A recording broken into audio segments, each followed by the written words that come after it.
All right, temperatures expected to get extremely hot over the next few days in Utah.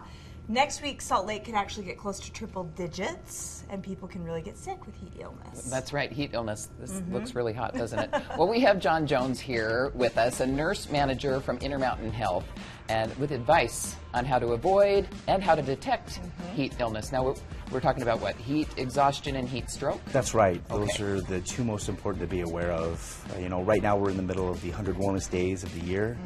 So it's important for everybody to know what to look for, because being warm can go to a heat-related emergency really quick.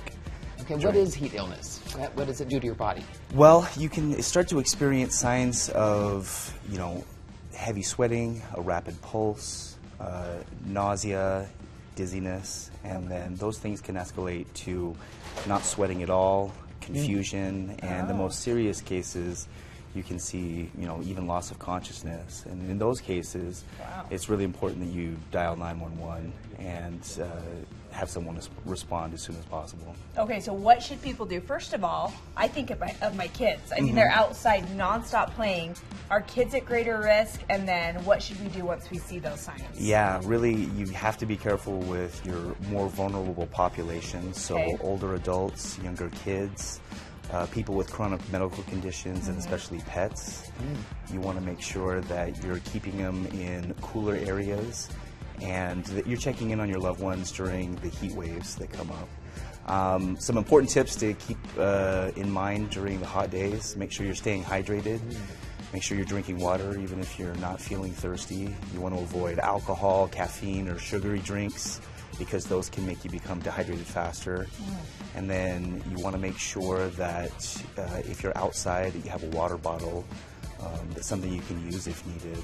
Is it hard to get your kids to drink water, Jill? You know what? We do the Awala water bottles, or any kind of water bottle. I feel like it's easier now that everyone carries around a bottle. That's true. Yeah. And drink before you even go outside in the heat, right? Yeah. Even before you feel thirsty is really important. Make sure if you're outside that you're going to have light, colored, loose-fitting clothing.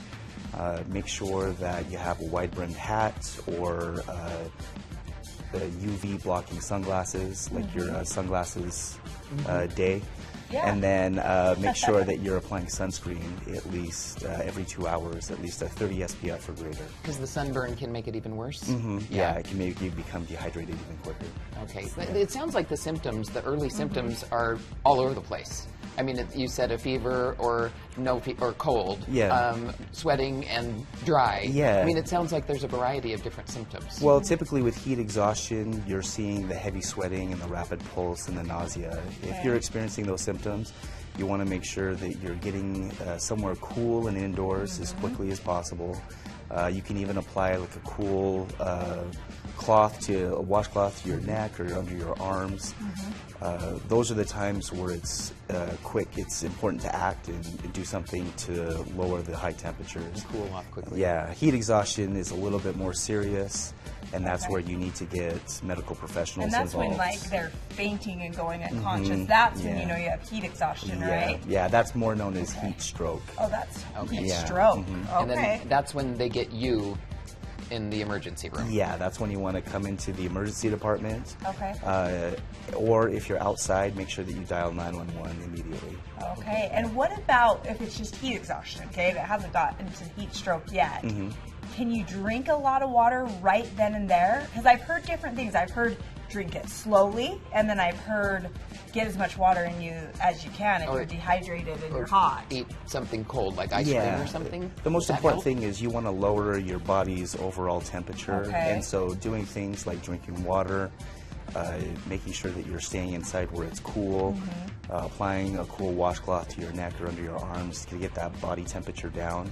And once you feel those symptoms kind of start to normalize or get better, that's important. And then if you're continuing to experience those symptoms, that's when you want to make sure that you're either coming in the emergency department or that you're dialing 911 to have someone help you. Okay. What about, does it ever get extreme to like an ice bath? Would you want to put ice cubes in the water that you put on your neck or anything? Do you need that? Something Does that cool. help even more? Yeah, I would say the things that you might see on TV, like an ice bath or that extreme is not as necessary as just making sure, like, especially a cool washcloth, ice cubes on the back of the neck, under the arms. Okay. That will help to lower your temperature and bring those symptoms down quite a bit. Okay. Perfect. You can prescribe popsicles. I hope so. We have wonderful flavors in the emergency department. I've That's actually nice. had you prescribe the popsicles to my daughter Yeah. before. Okay, Yeah, whatever absolutely. works. Yeah. Well, John, thanks so much, and we hope more people will avoid coming to visit you. Yeah, We me like too. to cut Thank down you. on your customer base Yeah. Yeah, Yes. yeah. in the emergency room. Keeping people safe. Yeah. Okay. Hey, we want to remind you to take part in our question of the day. Scan the QR code right there or email us, arc@kutv.com. We want to know, with it being National Sunglasses Day, what's your favorite way to have fun in the sun? We're going to go to break. We'll be right back.